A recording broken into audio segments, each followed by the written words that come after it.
Life story channel में आपका स्वागत है। हमारी आज की कहानी है समस्या का समाधान। दीपिका, अरे कहाँ हो तुम? मेरी कमीज के साथ की मैचिंग टाई भी नहीं निकाल सकती तुम?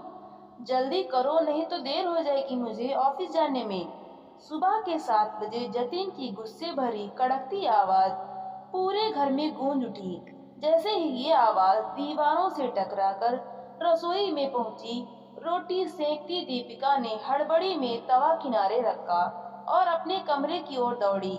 उसने तुरंत दूसरी टाई निकालकर जतिन के हाथ में थमाई और बिना एक पल गंवाए वापस रसोई की ओर दौड़ गई।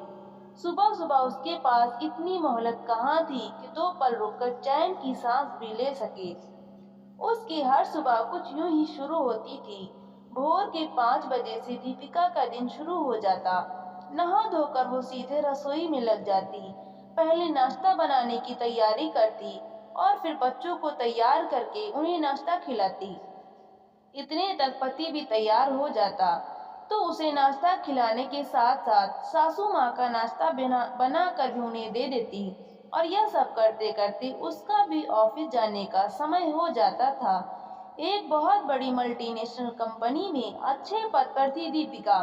किसी प्रकार उल्टा सीधा नाश्ता करके अपना टिफिन पैक करती। सब कामों के चक्कर में अक्सर ऑफिस पहुंचने में उसे देरी हो जाती थी और फिर सुनने को मिलती थी उसे अपने उच्च अधिकारियों की फटकार। परंतु इतना सब कुछ करने के बाद भी उसका पति जतिन दिन रात उसके काम में मीन मेघ निकालता रहता था। हालांकि वो अपने पति से ज्यादा पढ़ी लिखी, ज्यादा कमाने वाली और बहुत अधिक खूबसूरत थी, परंतु जतिन अपनी पत्नी पर गर्व महसूस करने के बजाय उससे जलन महसूस करता था और हमेशा बस उस पर भड़कता रहता था। अक्सर मायके में बिताए सुखद पलों को याद करके दीपिका की आंखें भर आती थी।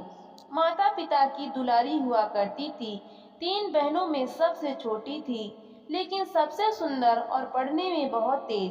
पढ़ाई खत्म करने के बाद उसकी जतिन के साथ शादी हो गई। दीपिका एक बेहद चुलबुली मगर सहनशील स्वभाव की लड़की थी।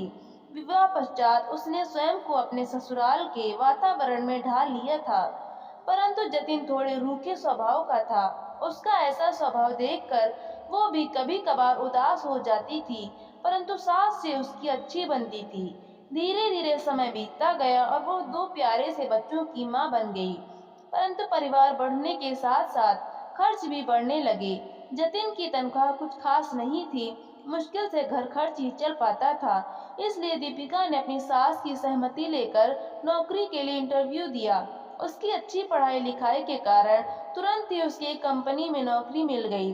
दीपिका की तनख्वाह जतिन से ज्यादा थी, जिससे जतिन के दिल में एक हीन भावना का वास होने लगा था। और तो और जतिन को हमेशा उस पर एक शक बना रहता था। नौकरी से घर लौटती तो उससे कई तरह के सवाल पूछता, परंतु दीपिका ने कभी अपना संयम नहीं खोया था, न ही कभी पलटकर उसे जवाब दिया था। पत्नी की सुंदरता और सुघड़ता की तारीफ सुनकर उसके कान पकने लगे थे।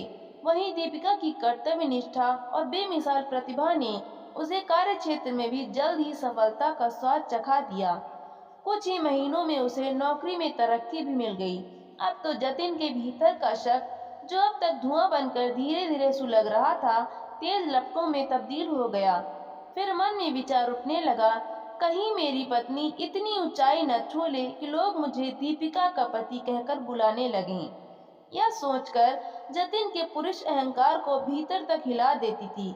उसके मन में एक प्रतिद्वंदी पुरुष जाग उठा, जिसे अपना अस्तित्व अपनी पत्नी की कामयाबी के आगे फीका पड़ता महसूस होने लगा।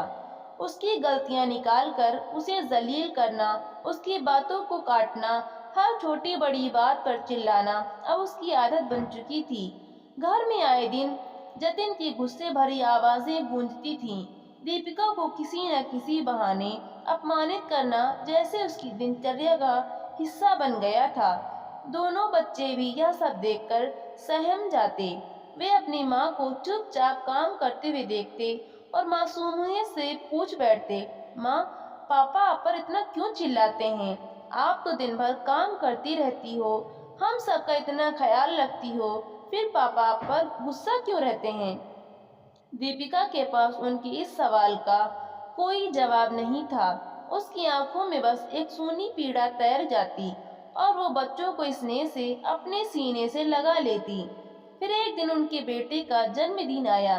जतिन ने घर पर पार्टी रखी और अपने कुछ दोस्तों को बुलाया। दीपिका ने खुद सारा खाना तैयार किया था। जब मेहमानों को इस बात का पता चला तो वे दीपिका की तारीफ करते नहीं थके। कोई उसकी सुंदरता की प्रशंसा कर रहा था तो कोई उसकी रसोई की कलाकारी पर मुग्ध था। किसी ने कहा, जतिन, सच में तुम बहुत भाग्यशाली हो जो इतनी आदर्श पत्नी तुम्हें मिली है। हर कोई ऐसी पत्नी की कामना करता है। यह सुनकर तो जतिन जैसे जल भुनकर कोयला हो रहा था। हर एक प्रशंसा का शब्द उसके कानों में खौलते हुए शीशे की तरह उतर रहा था। दोस्तों की बातें मानो उसे जलील कर रही थीं।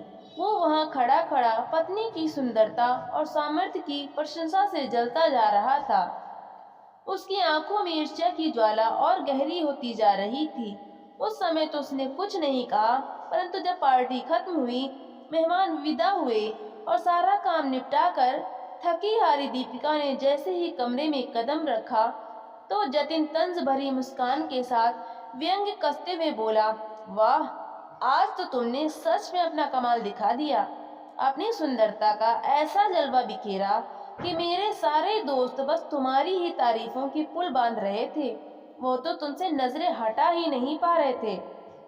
पूरे समय बस तुम्हारी ही बातें हो रही थीं। दीपिका कितनी सुंदर है, दीपिका कितनी होशियार है, दीपिका ने तो कमाल कर दिया। ऐसा लग रहा था जैसे पार्टी तुम्हारे लिए रखी गई थी, बच्चों के लिए नहीं। मैं पूछता हूँ, बच्चे का जन्मदिन था या शादी ब्याह का अवसर जो इतना सज धज कर आई थी? जतिन की आवाज में जलन का जहर घुला हुआ था, लेकिन दीपिका बात को बढ़ाना नहीं चाहती थी, इसलिए शांत स्वर में बोली, जतिन, मैंने जो किया वो हमारे बेटे की खुशी के लिए किया। अगर किसी ने मेरी तारीफ कर दी तो इसमें मेरी कोई गलती नहीं है। वो बहुत देर हो गई है, सुबह मुझे भी अपनी नौकरी पर जाना है और आपको भी, इसलिए बेहतर होगा कि अब आराम कर लें। इतना कहकर वो करवट लेकर सो गई। लेकिन जतिन को उसकी चुप्पी रास नहीं आ रही थी। खैर, इसी तरह दिन बीतते रहे। जतिन कोई न कोई बहाना बनाकर दीपिका पर चिल्लाने लगता, लेकिन दीपिका चुपचाप उसकी हर बात को सहन कर जाती। परंतु समय बीतने के साथ जतिन का अपनी पत्नी पर शक दिन ब दिन बढ़ता जा रहा था। अब तो यह हालत हो गई थी कि जब भी दीपिका के फोन की घंटी बजती, जतिन लपक कर उठा लेता। फोन किसी का भी हो, जतिन के रहते आएगा तो वही उठाएगा। फोन पर पूरी तफ्तीश करेगा कि दीपिका से क्या काम है, क्या बात करनी है, कहाँ से बोल रहे हो। ऑफिस में दीपिका के कलीग्स भी दीपिका का मजाक उड़ाने लगे थे। वे सब जतिन को उसका जेलर कहते थे। सबकी नजरों में वो दया की पात्र बन चुकी थी। आज दीपिका के ऑफिस में वार्षिक उत्सव था, जिसमें कंपनी के उच्च अधिकारी भी आने वाले थे और दीपिका को उनके समक्ष प्रेजेंटेशन देने की जिम्मेदारी दी गई थी। सुबह सुबह ही रसोई से लेकर साफ सफाई तक सब कुछ उसने जल्दी जल्दी निपटा लिया। फिर अपनी सासू माँ से कहा, माँ जी, आज ऑफिस में वार्षिक उत्सव है, मुझे घर आने में शायद थोड़ी देर हो जाएगी। मैंने खाना बनाकर रख दिया है, आप गर्म करके सबको खिला देना। तो गायत्री जी ने बड़े प्यार से कहा, तुम फिक्र मत करो बहू, मैं सबको समय पर खाना दे दूंगी और चाय भी बना दूंगी। तुम चिंता छोड़कर आराम से जाओ। सासू माँ की बातों से आश्वस्त होकर दीपिका तैयार होने चली गई। आमतौर पर वो बहुत हल्के रंग के कपड़े पहनकर ऑफिस जाया करती थी, लेकिन आज ऑफिस में खास दिन था तो उसने गुलाबी रंग की एक सुंदर सी साड़ी पहनी जो उसकी खूबसूरती में चार चांद लगा रही थी, और हल्का सा मेकअप किया। तैयार होकर कमरे से बाहर आई तो उसे देखते ही गायत्री जी उसकी बलाएं लेती हुई बोली, बहुत प्यारी लग रही हो बहू, किसी की नजर न लगे। देखना, आज जतिन भी तुम्हारा ये रूप देखकर लड़ना झगड़ना भूल जाएगा। अपनी तारीफ सुनकर दीपिका के गाल और गुलाबी हो गए। अच्छा माँ जी, अब मैं चलती हूँ। हाँ जाओ बहू, खूब खुश रहो और अपना ध्यान रखना। शाम के समय जब जतिन घर पहुंचा तो अपने जूते और मोजे दूर पटकते हुए चिल्लाते हुए बोला, दीपिका कहाँ हो? बहुत भूख लगी है, जल्दी से खाना लेकर आओ। तभी उसकी माँ कमरे से बाहर आई और बोली, बेटा तू हाथ मुंह धो ले, मैं खाना लेकर आती हूँ। सुनते ही भड़क पड़ा जतिन, क्यों, आप क्यों खाना लेकर आएंगी? उस महारानी के हाथों में मेहंदी लगी है क्या? जतिन बेटा, बहू ने सुबह ही बताया था कि ऑफिस में फंक्शन है, इसलिए देर हो सकती है। मैं खाना गर्म कर देती हूँ, तुम आराम से खा लो। जतिन का गुस्सा उबाल पर था। भोजन की थाली देखते ही दहाड़ा, यह कैसा खाना है, बिल्कुल बेस्वाद, मुझे नहीं खाना ऐसा खाना। कहते हुए उसने थाली एक तरफ पटक दी। वो बार बार घड़ी की ओर देखता और गुस्से में बड़बड़ाता, पता नहीं किसके साथ गुलछर्रे उड़ा रही होगी। फिर उसने गुस्से से कांपते हुए दीपिका को फोन मिलाया। फोन की घंटी बजती रही, लेकिन दीपिका ने कॉल रिसीव नहीं की। इस बात पर जतिन का पारा और चढ़ गया। रह रहकर उसके दिमाग में यही बात आ रही थी कि दीपिका के सहयोगी उसकी खूबसूरती की तारीफ कर रहे होंगे, उसके साथ हंसी मजाक और मस्ती कर रहे होंगे और वो मुस्कुरा रही होगी। रात के लगभग 10 बज चुके थे। दीपिका ने दरवाजे पर दस्तक दी। बहू, तुम आ गई, खाना खाया कि नहीं? दीपिका ने थकी हुई आवाज में कहा। नहीं माँ जी, खाने का समय ही नहीं मिला, लेकिन सब कुछ अच्छे से हो गया। मेरी प्रेजेंटेशन बहुत अच्छी गई, सबने बहुत तारीफ की। कहते हुए दीपिका ने बच्चों के कमरे का दरवाजा खोल कर देखा तो दोनों बच्चे सो रहे थे। सासू माँ ने उसे पानी दिया और कहा, जाओ कपड़े बदल लो, मैं खाना गर्म करके देती हूँ। नहीं माँ जी, थोड़ी देर पहले ही चाय पी थी, आप जाकर सो जाइए, मन होगा तो मैं खाना ले लूंगी, अभी भूख नहीं है। इतना कहकर दीपिका अपने कमरे में आई तो क्रोध से उबलता जतिन अंधेरे में चहलकदमी कर रहा था। उसे देखते ही दहाड़ उठा, यह वक्त है घर आने का? रात के 10 बज रहे हैं, मैं तुम्हें फोन कर रहा था तो फोन उठाया क्यों नहीं? किसके साथ थी? दीपिका ने कमरे की बत्ती जलाई तो जतिन उसे विस्फारित नजरों से ऊपर से नीचे तक देखने लगा। गजब की खूबसूरत दिख रही थी दीपिका। तभी दीपिका बोली, आपको तो पता था ना कि आज ऑफिस के सालाना उत्सव में मुझे प्रेजेंटेशन देनी थी, बस उसी में व्यस्त थी और इसी कारण देर हो गई। यहाँ तक कि मैंने तो वहाँ पर खाना भी नहीं खाया कि कहीं और ज्यादा देर न हो जाए। तभी जतिन चिल्लाया, हाँ हाँ, खूब जानता हूँ मैं, जितना बन सवर कर तुम गई थी, किस तरह की प्रेजेंटेशन देकर आई होगी, मुझे सब मालूम है। और जहाँ तक रही खाना खाने की बात, तो तुम्हारा पेट तो अपने यार दोस्तों की तारीफें सुनकर ही भर गया होगा, खाने के लिए जगह ही कहाँ बची होगी। जतिन की बात सुनते ही दीपिका पत्थर की तरह जड़ हो गई, लेकिन हर बार की तरह आज वो खुद को रोक न पाई। यह किस तरह की बातें कर रहे हैं आप? कुछ शर्म है या नहीं आपको? जो कुछ भी मुंह में आ रहा है बोलते जा रहे हैं। जिस तरह का तुम्हारा चाल चलन है ना, शर्म मुझे नहीं तुम्हें आनी चाहिए। तुम जैसी औरतों को मैं खूब जानता हूँ। घर के काम काज में तो कुछ करती नहीं और सारा पैसा मेकअप, कपड़े और सैर सपाटे पर उड़ा देती हो। तुम्हें अपनी जिम्मेदारियों का कोई एहसास है या नहीं? घर के लिए क्या करती हो तुम? सारा दिन मेरी माँ ही पूरा घर संभालती हैं और घर खर्च मैं देखता हूँ। तुम तो नौकरी के बहाने दिन भर मौज उड़ाती हो ऑफिस में। दीपिका का धैर्य अब जवाब देने लगा था। आपकी तनख्वाह तो आधे महीने में ही खत्म हो जाती है। कभी सोचा है बाकी के दिन घर का गुजारा कैसे चलता है? मैंने तो आपसे प्यार किया था, आपको हमेशा सम्मान दिया, लेकिन आपने मेरी खामोशी को मेरी कमजोरी समझा। फिर भी मुझे लगता था कि मैं अपने प्रेम की डोर से आपको खींच लूंगी, लेकिन शायद यह मेरा भ्रम था। तभी जतिन क्रोध में चिल्लाया, मुझे ज्यादा उपदेश देने की जरूरत नहीं है। इस घर में रहना है तो मेरे हिसाब से ही रहना पड़ेगा। यूँ ऑफिस में मौज मस्ती करके देर तक तुम्हारा घर लौटना मुझे कतई पसंद नहीं है। तो दीपिका ऊंची आवाज में बोली, नौकरी करूंगी तो ऑफिस के बाकी कर्मचारियों से भी बातचीत करनी पड़ेगी और बॉस से भी।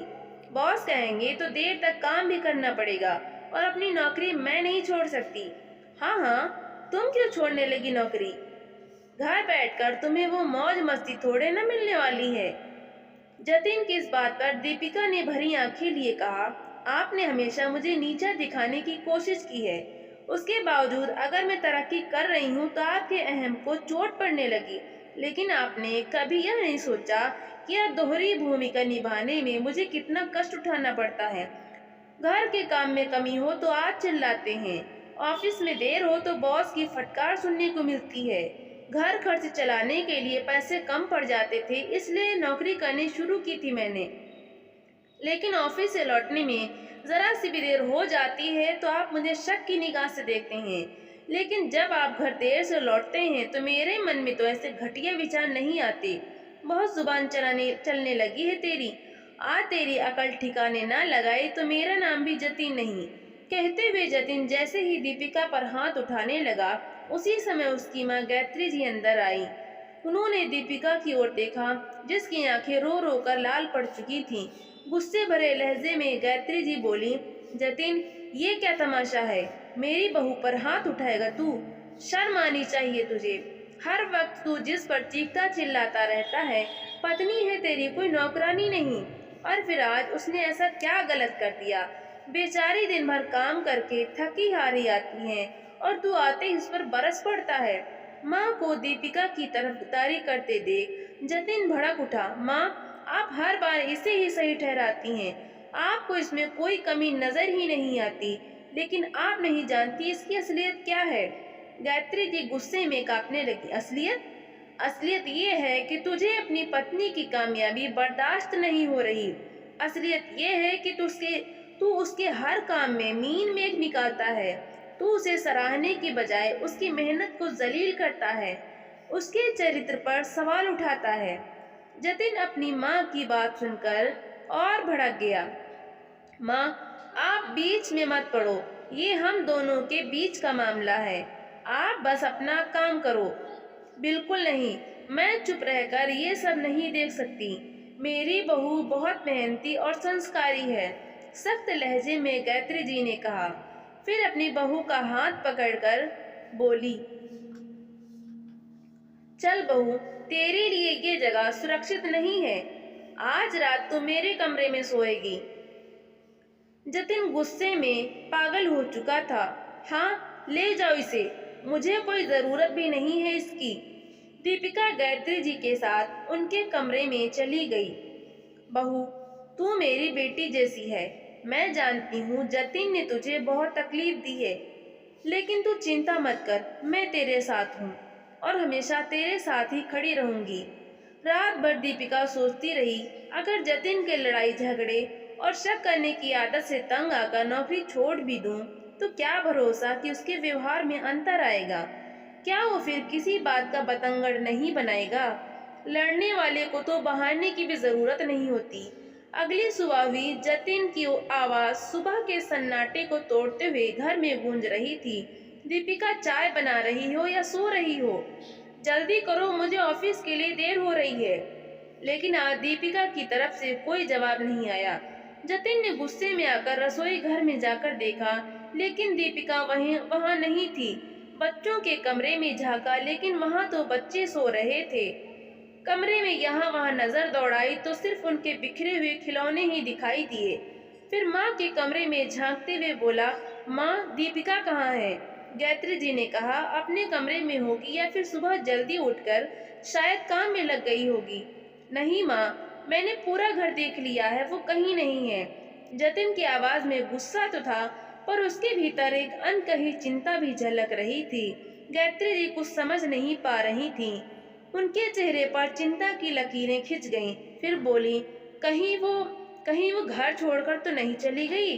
उनके शब्दों ने जतिन के भीतर हलचल मचा दी, पर उसने झट से अपने चेहरे पर एक लापरवाह मुस्कान चढ़ाते हुए कहा, अच्छा हुआ जो चली गई। मुझे तो उसकी शक्ल से भी नफरत हो गई थी।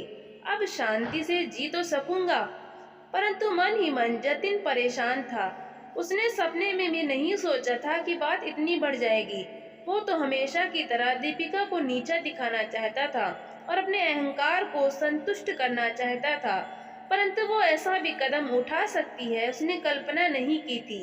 दूसरी ओर उसे यह सोच सोच कर बेचैनी हो रही थी कि दीपिका आखिर गई कहाँ। मायके जाने का तो सवाल ही नहीं था, क्योंकि उसके माता पिता की तो वर्षों पहले ही मृत्यु हो चुकी थी और भाई था नहीं। जतिन की बेचैनी लगातार बढ़ती जा रही थी। फिर भी उसने सबके सामने ऐसा दिखाया जैसे उसे कोई फर्क ही नहीं पड़ता, बल्कि वो तो इस बात से खुश है। दीपिका के बिना घर अब वीरान लगने लगा था।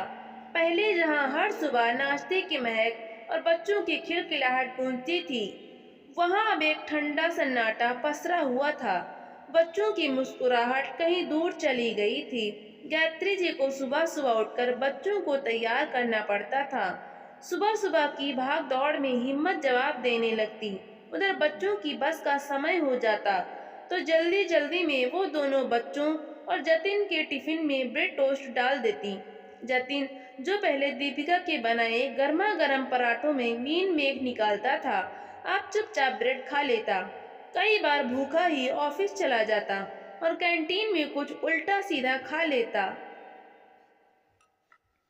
बच्चे भी अब उदास रहने लगे थे। वे अक्सर अपनी माँ के बारे में पूछते, दादी, मम्मी कहाँ चली गईं? क्या वो हमें छोड़कर चली तो नहीं गईं? क्या वो अब कभी नहीं आएंगी?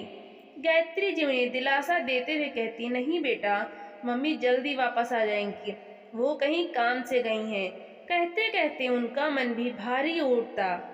दीपिका की अनुपस्थिति ने घर की पूरी व्यवस्था को अस्त व्यस्त कर दिया था। गायत्री दी, जिन्हें उनकी बहू पहले ज्यादा काम करने ही नहीं देती थी, अब थकान से टूटने लगी थीं। हिम्मत होती तो कपड़े धो देती, नहीं तो कपड़े मैले ही पड़े रहते थे। जतिन भी मजबूरी में वही मैले कपड़े पहनकर ऑफिस जाने लगा। दीपिका की कमाई घर में न आने के कारण घर में आर्थिक तंगी बढ़ गई थी। ऐसे में जतिन ने मजबूर होकर अपने बॉस से एडवांस लेने की सोची। लेकिन जब वो बॉस के केबिन में पहुंचा तो उसके मैले कपड़ों को देखकर बॉस नाराज हो गया। बॉस ने गुस्से में कहा, मिस्टर जतिन, आपने यह क्या हालत बना रखी है अपनी? यह ऑफिस है, गाय भैंसों का तबेला नहीं। ऑफिस में आने वाले चपरासी भी आपसे ज्यादा साफ सुथरे नजर आते हैं। और तो और आजकल आप काम में भी लापरवाही दिखा रहे हैं। आखिर कहाँ गुम रहते हैं आप? ऊपर से एडवांस मांगने चले आए। नौकरी करनी है तो ऑफिस कायदे से आना पड़ेगा और सारा काम मन लगा कर करना पड़ेगा, नहीं तो बहुत से लोग इस पोस्ट के लिए इंटरव्यू देने को तैयार खड़े हैं।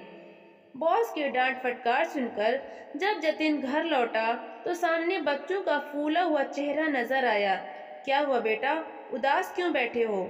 जतिन ने अपने बेटे को गोद में उठाकर पूछा तो वो बोला, पापा, हर रोज हम दोनों को टीचर से डांट सुनने को मिलती है क्योंकि हमारा होमवर्क पूरा नहीं होता। टीचर जो समझाती है वो भी समझ में नहीं आता, बस हमेशा मम्मी की याद आती है। जतिन अपने बेटे की बात सुनकर अवाक रह गया। उसे समझ नहीं आ रहा था कि उसे क्या जवाब दे। वो बस चुपचाप उसकी आंखों में देखता रहा। जतिन का गुस्सा धीरे धीरे घुलने लगा था। वो अब देर रात तक जागता रहता था, सोचने लगता कि दीपिका कैसे उसकी हर छोटी बड़ी जरूरत का ध्यान रखती थी। उसे एहसास हो रहा था कि दीपिका के बिना सब अधूरा है। अब उसे अपनी पत्नी की अहमियत समझ में आने लगी थी और आज घर में छाई खामोशी और बच्चों की मासूम शिकायतों ने जतिन को भीतर तक हिला दिया था। वो फफक कर रो पड़ा और बोला, यह मुसीबत मैंने ही खड़ी की है तो इसका समाधान भी मुझे ही करना होगा। लेकिन समझ में भी तो नहीं आता कि आखिर दीपिका गई कहाँ। वो अपनी सहेली निशा के घर पर गई है बेटा, गायत्री जी ने कहा तो जतिन ने चौंक कर उनकी ओर देखा। क्या मतलब आपको मालूम था? हाँ बेटा, वो मुझे सब बता कर गई थी, गायत्री जी ने बेटे की तरफ देखते हुए कहा। जतिन, पिछले 13 वर्षों से वो तुम्हारे व्यंग बाण सहती रही, तुम्हारी तीखी बातों को सुनती रही।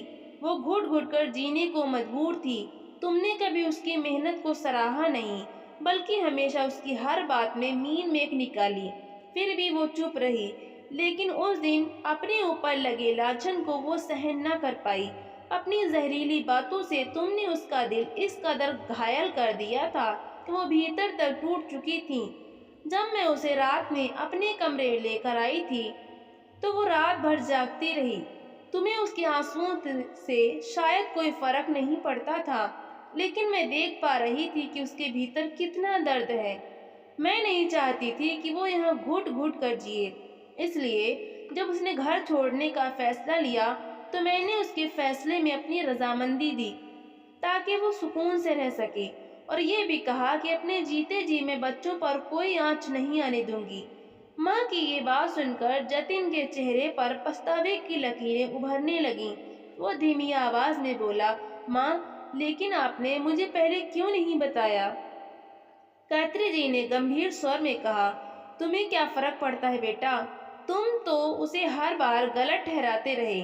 लेकिन बेटा, ये बात तुम्हें समझनी होगी कि पत्नी केवल गृहिणी नहीं होती, वो तुम्हारी जीवन संगिनी है। उसके बिना ये घर भी अधूरा है और तुम्हारा जीवन भी। जतिन अब पूरी तरह से चुप हो चुका था। उसके भीतर एक गहरी बेचैनी उठने लगी। तभी दोनों बच्चे दौड़ कर आए। पापा, मम्मी को ले आओ ना, उनके बिना कुछ अच्छा नहीं लगता। कहते कहते दोनों बच्चे रुआंसे हो गए। बच्चों की बातें सुनकर जतिन का दिल और ज्यादा पसीज गया और बोला, तुम रो मत बेटा, तुम्हारी माँ जरूर आएगी, चाहे उसके लिए मुझे उसके पैरों में गिरकर माफी ही क्यों न मांगनी पड़े, मैं मांगूंगा। उसने अपनी माँ की तरफ देखा और कहा, माँ, मुझे माफ कर दो, मैं समझ नहीं पाया कि मैंने कितनी बड़ी गलती की है। दीपिका के रूप में मुझे हीरा मिला था, लेकिन मैंने उसे पत्थर समझकर अपने इन्हीं पैरों से ठोकर मारकर बाहर कर दिया। मैं अभी जा रहा हूँ दीपिका को लेने। पापा, हम भी साथ चलेंगे, दोनों बच्चे एक स्वर में चिल्लाए। जतिन ने बिना देर किए अपने दोनों बच्चों को अपने साथ लिया और बिना देर किए दीपिका की सहेली निशा की घर की ओर निकल पड़ा। आज बहुत दिनों बाद उसके बच्चों के चेहरे पर मुस्कान आई थी। जीवन जतिन की आंखों के सामने दीपिका का चेहरा घूम रहा था। उधर दीपिका अपनी सहेली निशा के साथ कुछ देर पहले ही ऑफिस से घर लौटी थी। सोफे पर बैठी चाय का कप हाथ में लिए दीपिका बिल्कुल खामोश थी, लेकिन उनके भीतर एक तूफान मचल रहा था। उसे अपने बच्चों की हंसी, उनके भोले भाले चेहरे, उनकी मासूम बातें उसे बेहद याद आ रही थी। निशा, जो उसे कई दिनों से इस हाल में देख रही थी, आखिर चुप नहीं रह पाई। दीपिका, ऐसे तो काम नहीं चलेगा। इस तरह रो रो कर तो तुम अपनी तबीयत खराब कर लोगी। खुद को संभालो, जो कुछ भी हो रहा है अच्छे के लिए हो रहा है। देखना, जल्द ही सब कुछ ठीक हो जाएगा। लेकिन निशा, बच्चों से दूर रहकर मैं उन्हें भी तो सजा दे रही हूँ, दीपिका ने कहा। तभी दरवाजे पर दस्तक हुई। निशा ने चौंक कर कहा, शायद कोई आया है, रुको मैं देखती हूँ। दरवाजा खोला। सामने खड़े जतिन को देखकर निशा अवाक रह गई। उसके साथ दोनों बच्चे थे, जिनके चेहरे पर खुशी और बेचैनी साफ झलक रही थी। जतिन ने झिझकते हुए कहा, निशा, क्या मैं अंदर आ सकता हूँ? मैं दीपिका से बात करना चाहता हूँ। निशा ने गहरी सांस ली और दरवाजा खोलकर उन्हें अंदर आने दिया। जतिन के अंदर आने से पहले ही दोनों बच्चे दौड़कर अंदर आ गए। बच्चों को सामने पाकर दीपिका की आंखें खुशी से फैल गईं। दोनों बच्चे मम्मी मम्मी पुकारते हुए उसकी ओर दौड़े। दीपिका ने उन्हें सीने से लगा लिया। उसकी आंखों से खुशी के आंसू छलक पड़े। मेरे बच्चों, तुम लोग कैसे हो? खाना तो ठीक से खाते हो ना? दादी को ज्यादा तंग तो नहीं करते? रुआसी आवाज में दीपिका ने पूछा। मम्मी, हमें आपकी बहुत याद आती है। घर में कुछ भी अच्छा नहीं लगता, प्लीज घर वापस चलो ना। बच्चों के मासूम चेहरे और उनकी रूंधी हुई आवाज सुनकर दीपिका का दिल भर आया।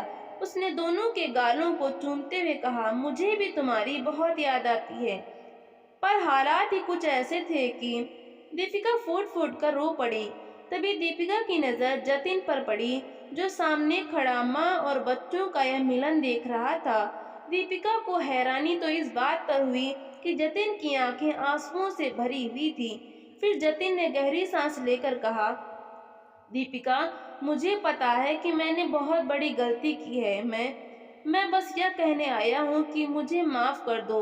मैंने तुम्हारे प्यार और मेहनत की कदर नहीं की। मैंने तुम्हें हर बार गलत ठहराया, तुम पर शक किया, तुम्हें कभी कभी समझने की कोशिश ही नहीं की। तुम्हारी अहमियत तब समझ में आई जब तुम मेरे साथ नहीं थी। घर तुम्हारे बिना सूना हो गया है। बच्चे तुम्हें याद करके रोते हैं। माँ भी टूट चुकी हैं। लेकिन यकीन मानो, मैं अपने व्यवहार पर बहुत शर्मिंदा हूँ। प्लीज वापस चलो। फिर दीपिका ने कहा, जतिन, माफी मांगने से सब कुछ सही नहीं हो जाता। रिश्ते में भरोसा और सम्मान बेहद जरूरी होता है। मैं तुम्हें वो सब दूंगा दीपिका, जतिन ने कहा और फिर नजरें नीचे करते हुए बोला, हालांकि तुम्हारी जिंदगी के वो 13 साल जो तुमने घुट घुट कर गुजारे, वो मैं तुम्हें वापस नहीं लौटा पाऊंगा। लेकिन विश्वास दिलाता हूँ कि अब से तुम्हें शिकायत का एक भी मौका नहीं दूंगा। बस तुम घर वापस चलो। दीपिका ने नजर उठाकर बच्चों की ओर देखा, जो अपनी माँ के साथ घर लौटने की आस लिए उसकी आंखों में झांक रहे थे। अब उनसे दूर रहना उसके लिए भी संभव नहीं था। उसने सिर हिलाकर हामी भर दी। जतिन ने राहत की सांस ली। दीपिका ने मुड़कर निशा की ओर देखा और उसे गले लगाकर सच्चे दिल से उसका आभार व्यक्त किया। फिर दोनों बच्चों ने अपने गोल मटोल चेहरों पर बड़ी प्यारी सी मुस्कान ली, अपनी माँ के दोनों हाथों की उंगलियां थाम ली और दीपिका अपने परिवार के साथ वापस अपने घर लौट आई। लेकिन अब उस घर में घुटन और तनाव का नामो निशान नहीं था, बल्कि उसकी खुशियां उसका इंतजार कर रही थी। घर की फिजा बदल चुकी थी।